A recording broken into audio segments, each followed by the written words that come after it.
Our next question, we do not have a video for it. Actually came in the form of an email from Liz Stewie. She's a Lawrence senior. I'm going to read it word for word, and then we're going to start with Students of Liberty.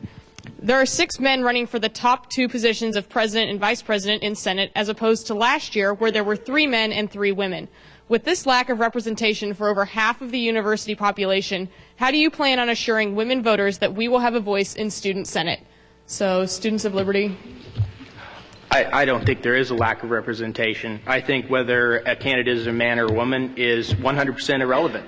I think it's what their issues are. I think it's what they're talking about, what their ideas are, and what they're going to do.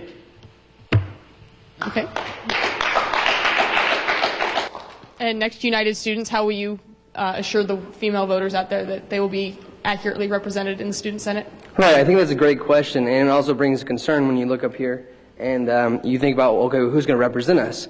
Well, when we were on the campaign trail and thinking about who's going to be the representation for United Students, we thought about our recruiting, who will be our student senators. And after going through meeting with several different people, the people who we want to run with us, along with people who really are interested in helping Student Senate, we did find quite a few people, and those who are females and males representing United Student, who will do a good job. And so it's not always about, us 2 people running, but making sure that everyone is represented with the people in our coalition. And that's been a big focus for our campaign, is finding people, not only males and females, but Greeks and non-Greeks, and people who live in scholarship halls, people from all over campus and involved in all different sorts of organizations. And when we release our slate on Friday, I think that students are going to find that we have a very diverse group of candidates. Okay. Okay, and Connect, how do you feel that you can represent the female population of the university? I think that if you look at the people who support Connect and the people who are going to be running with Connect, you'll be very happy with how many of them come from diverse places. And not just females and males or Greeks and non-Greeks, but we have candidates from China, Vietnam, Saudi Arabia, and Austria. So I think we all represent a pretty wide swath of the campus. It's very important that coalitions find a lot of different students to run with them. We don't want a senate of sheep and all the same person. It's important that everyone has their own mind, own background, and own place they are from. And I hope that in the future we have many more student body presidents and vice presidents that are female as well as male. And I think over time you'll see that it'll kind of be interchangeable. And like Adam Wood said, I don't think it's really all that important who the 2 up here are. It's about who the whole coalition is and who they seek to represent. Thank you. I wanted to go back and give all of the coalitions a chance to address something that was mentioned kind of universally in the introductions about green energy. I believe it's United Students to start, but what opportunities do you see for green energy on the KU campus, and how would you go about implementing those or raising awareness for them among students?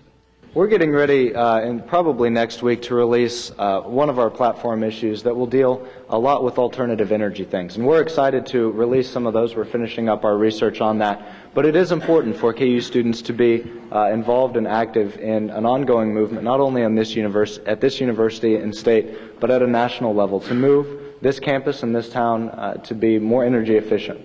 That's going to be a big thing for our coalition, and we hope that everybody in the crowd tonight, everybody watching on TV and online, will check out the Kansan in the next week or 2 and check out our new platforms. Right, and when thinking about the buildings that might be being built, making sure that they're LEED certified. Because when we want to think about campus and making sure that things are getting done, we want them to be at the top level to make sure that we are protecting the environment for the future. Thank you. Connect, same question. How would you, do you have plans to address the potential for green energy on KU campus? Yes, I agree with what they just said. I think, the term green is very interesting, I believe, making campus more sustainable. And we've already started that movement on campus with the Potter Lake Initiative. One of our focuses on that is making it more sustainable, more environmentally friendly, not just for us, but for the wildlife that lives there as well. And, it's more important to us to make progress, not promises. We're not going to stand up here and promise you that we'll make campus green in 1 year if you elect us, but we will make the progress. We will do the research and the work to present to all the students how we can make campus more sustainable as a whole. Thank you, Connect. And Students of Liberty, your stance on green energy? Well, the worst thing you can have for greening is is politics mixed in with it. It's just the worst thing ever. Right now, there's a community college in Pratt, Kansas, where we actually have a few KU students staying there. They're building the Studio 804, an art museum / theater in Greensburg right now. But this Pratt Community College, they had a budget deficit of $200,000. And they built 3 windmills on their campus, and they were able to solve their budget crisis within 1 year. Now, if we build windmills on our campus, we can become one of the first eco-universities in the United States. We can save money, we can spend it better for students, and people will flock here. I don't know what else to say. I mean, an eco-university, LEED Platinum, like United Students said, which I think they got that idea from me, but I'm just going to say that. We can do great things here. All right. All right, thank you.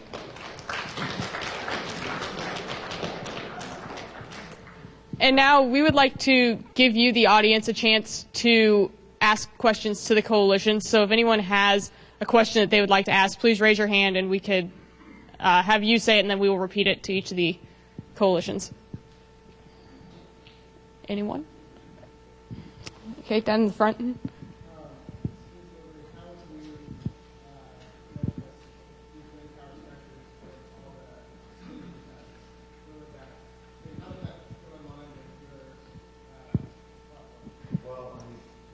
Yeah. The question is, how would Students of Liberty, with their spending cuts, be able to afford the wind-powered solar?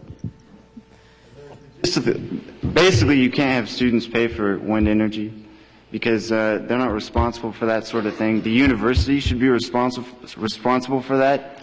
The administration of Pratt University paid for those sorts of things. It was, Yeah. Students shouldn't pay for. It's the responsibility of the university, the administration, to pay for those sorts of things. And we shouldn't have reasonably, we shouldn't have too hard of a time convincing them because it's in their best interest too. They'll make their money back. There's a thing called reverse metering. When you create this energy through windmills and solar panels, you output this energy, and you get paid per megawatt of the energy that you output.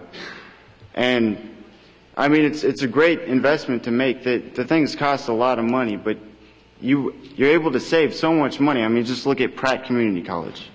So. Okay, thank you. United Students, how would you be able to fund your ideas for an eco-friendly campus? Well, we can touch on a lot of the same things you guys did, and we're going to be much more specific about some of our environmental platforms again in the coming week. But like Eric said, it does sometimes take a little bit of a startup fee or startup cost to implement some of these things. But ultimately the savings that you have from using alternative energy and using resources that are more sustainable will help cover that and then be added on as extra expenses later. But Eric is right. Those do not need to be covered by students. We don't pay for the electricity directly now, and I don't think that would be appropriate to do it later. Okay, thank you. And Connect, how would you be able to fund an eco-friendly campus? I think Eric's right as well. I think it's unfair to ask students to shoulder the entire burden for being a green campus or the green energy.